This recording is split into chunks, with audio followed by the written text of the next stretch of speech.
Okay, so today I'm gonna go over what camera you should get if you are looking to get your first film camera. I'm in a lot of, forums and groups, and just people in person will say, what film camera should I get? And that's sort of a loaded question, because then we need to ask you a couple of questions like, how much control do you want over the camera? How much do you know about cameras? How much effort do you want to put into that? So I'm going to give you sort of like two paths you can diverge upon, and then it'll help you decide what way you want to go, and then it will help you decide what camera you want to get based on budget, size, all those kinds of things. So there's kind of like two main types of film cameras, just in general, and I'm going off of 35mm. I'm assuming if you're brand new, you're not going to dive right into medium format. If you are, that's another topic. But so there's a couple of different ones. So we have the ones that you're thinking about, right? Like the Canon AE1 program. You can see it's got a lot of dials up here. You've got to make all the controls. You have to meter for light, and you have to wind in between each take. But it's a pretty looking camera. There's a lot out there like that. Here's one, the Nikon FG, which is sort of my personal favorite. It has more controls on here as well. Again, you've got to wind it. These are really pretty and kind of what everyone uses. So that's going to be where you've got to control more of the camera. They do have sort of like auto settings, but still you're going to have to be paying attention, and be thoughtful as to what you're shooting. If that's not really your speed, we have what's called point and shoot cameras, and they look like this, right? Those like cameras from the 90s that we all remember. It has very little control. Like, you can turn off the flash, or you can put it on like night mode or sport mode, and you just pop the film in here. It winds itself. There's not really a lot of thinking. We call it a point and shoot because you literally point it, frame your subject, and click the shutter. Very similar to like your smartphone. You just frame it up, take the picture. You don't need to think a lot about it. I carry one of these in my bag everywhere, so there's no shame in this. It's just gonna do like all the thinking for you. So those are kind of your two options. You have, here we go, them side by side. So this one's obviously a lot bigger, has more controls, not as gonna fit as easily into like a bag, a pocket, anything like that. But, it's sort of an aesthetic, it's sort of a vibe, and you'll learn a lot more if you, haven't shot a lot of film yet. Now, enter option 3, okay? So these are sort of underrated cameras, and sort of a blend of both worlds, in my opinion. And they're, honestly, it's what I would recommend for budget, user friendliness, and things like that, and for several reasons. So we have sort of a plastic bodied manual SLR, from like the 90s or whatever. So I shoot Nikon, but Canon has these as well. They're lighter, they're plasticky.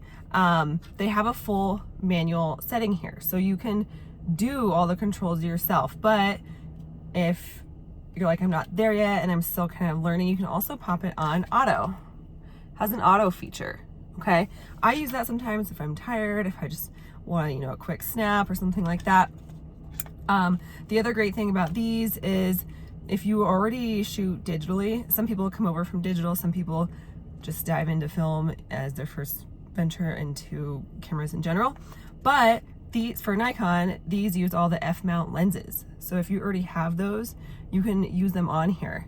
Same with Canon, they use the modern Canon lenses. So if you already shoot Canon, you might want to grab one of these, and they're going to be more cost effective. Everybody wants one of these, right?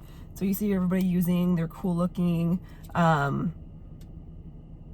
are beautiful and they feel good in your hands, I will say that. But when you're just jumping into something new, you often don't want to spend a ton in case it's not for you, or you graduate to more technical abilities sooner.